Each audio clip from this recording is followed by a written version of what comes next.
Hello there, I'm Sean Usher and I'm with Keith Grover from Networking in Surrey. And Keith, I just wanted to ask you a couple of questions about the trends in networking, because things do change all the time in networking, don't they? It's true, Sean. It's true. It's true. I think that we were talking earlier about how, say, 10 years ago even, networking, a limited amount of networking groups to choose from. The internet certainly was nowhere. I mean, that was back in the days when Thomas and Penny Powell were actually setting up eAcademy, and that was the first social networking site in a strange sort of way. That was pre-Facebook, almost pre-MySpace. It was a radical thing. Yeah. Now, you can't move for online stuff.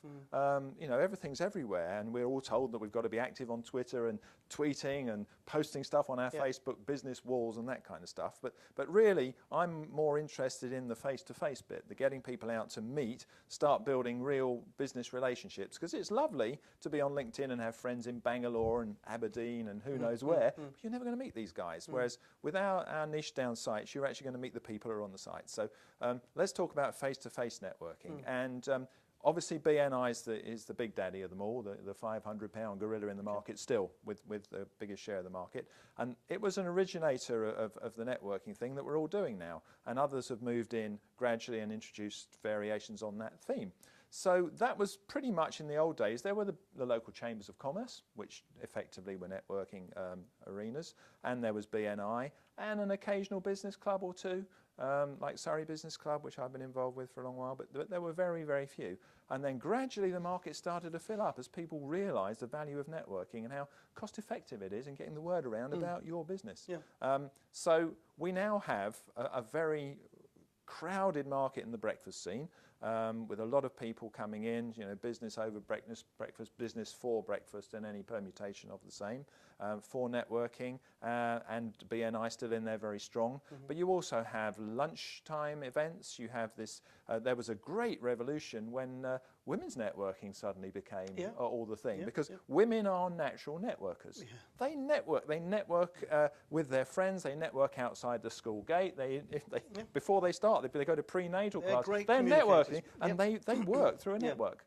Whereas, I mean, let's be completely sexist about this. Men, we have a competitive approach to business. We are hiding. No, you and I don't, because we're mates. But you know, no, men tend to be a bit closed, guarding their secrets, keeping their knowledge, and not sharing it. Whereas women immediately think, I need something. Who can I ask? Who can I share with? Who can I get, you know, collaborate with and work together with and enjoy? So that was it. And women were going to networking events in the main, which were dominated by men. And a lot of women can find that a bit intimidating. And so, good old men being what we are, sometimes a little bit patronising. Oh yes, you're running a little business, my dear, are you, sort of thing. But actually, women suddenly stood up and said, no, we're serious about our business. We want to make it work. So we're going to have our own groups. So we're going to shut you out. So we got lots of ladies networking groups. We got Athena, we got Women in Business, we got Ladies Who Latte, which was free. We got Ladies at 11. We got a lot of women's networking groups where women felt totally comfortable because there was a non-threatening situation, worked really, really well. And they started to introduce these free ones, which was interesting. And a few evening ones were going on. So it was a broadening market. And as I say, the next thing, the up-and-coming thing at the moment is free. So free is the way forward. Free is this year's thing. Because clearly we're in straitened economic times, and people want to actually see if they can cut their budget down or carry on doing their paid-for networking and add free, because that's the new trend. People are going to more things. Okay, thanks for that. I wanted to ask you something about something you touched on the previous video that we did, and that was how to network. People sometimes don't know how to. They expect to go along to a group, don't they? They expect to suddenly get business from everybody in the room. But that's the expectation. That's the expectation, and it's about as likely as you walking into a crowded pub and meeting your future wife. It's highly unlikely it's going to happen. But you might make some friends in the pub who introduce you to a social circle, and as a result you might meet a significant other. But effectively, and that's the secret, you're not actually working on the people in the room. What your job is when you go into a networking event and a live, you know, face-to-face people networking thing, is to get to know the people in the room and know what they offer and what they can bring to you and what you can offer to them, because it's a two-way process. And there are networking skills that a lot of people never develop. Others are natural networkers, and it kind of works for them. But again, I'll quote Andy Lapata, who said a very significant thing about networking. What you say to people in a networking event is, "Hello, what do you do?" And Andy says that's the equivalent of "Do you come here often?" on the dating scene. You know, it's a non-question, and he's very clear about that. And it's an excellent point he makes, because all that does is that generates your right. I better tell you what I do in 60 seconds because that's what I've been told to do. So you give out your elevator pitch, and then, as Andy says, manners dictate that you then say, "And what do you do?" And then you give me your elevator pitch, and that's it. Now, the enlightened way to network that I like to think is that you go in and you say, "Hello, what are you all about? Did you see the football last night? Oh, it's funny old weather for the time of year." Making conversation and seeing if you can get a rapport going with that person. And then the next time you meet them at a networking event, you know them. How are you? How's it going? What have you been up to? And gradually their business comes in after. It's essentially, it's the person first and the business second. Now that's unnatural to most people because they define themselves by their business. But we're in the era of the personal brand. The person is what's important, because we have portfolio careers. It's not I go out, I get a job, I work in it till I retire and then I die. That's not the way it kind of works.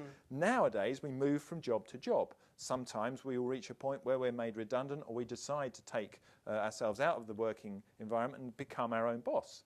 And when you do that, it's your personal brand that's important, because what you're doing today, if I'm Keith Grover, copywriter today, tomorrow I might be Keith Grover, networking guru. Or tap dancer. Or I keep falling in the sink, that's the problem. But the thing is, it's a case of your personal brand's important. One final question for you, Keith, and that is, what now for networking in Surrey? Where are you going with networking in Surrey? You've got nearly 500 members. Yeah, we've got, I think, 480 odd at the moment, and 580 on Berkshire, which is a bone of contention between me and Chris, my business partner. Yeah, I'm going to catch up with him. None at all. We're not competitive. We're not men at all. We're not competitive. So well, I'd like to make some money at it, obviously, at some point. There's a little bit of advertising goes on which covers our running costs, but we're looking at rolling it out obviously into other counties and building this network of local businesses. And effectively it's going to be a useful facility around which things can gravitate, and I see potential for us doing different things, like teaching people to network is one area that I'm very interested in, and that will be an area that I'm moving into, and actually running networking courses, teaching people to network. Sure. One of the great things, of course, about the site is that everybody who joins gets the opportunity to blog on the site.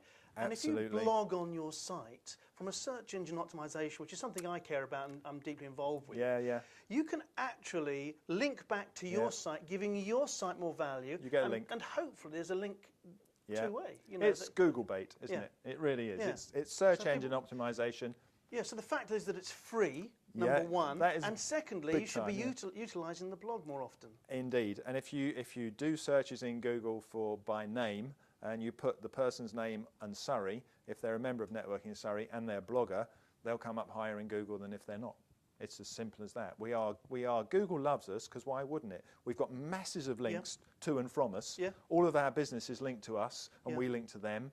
Our content is being refreshed every day because there's new events going on, new blog posts, new people joining. So we are, at the moment, the way Google works, we are perfect. There you go. Who knows? So, okay, that's great, Keith. Thank you very much. So that's Keith Grover from Networking in Surrey. If you're not on Networking in Surrey, get on there and get some of that link juice that Keith's talking about. Cheers, Sean. Cheers.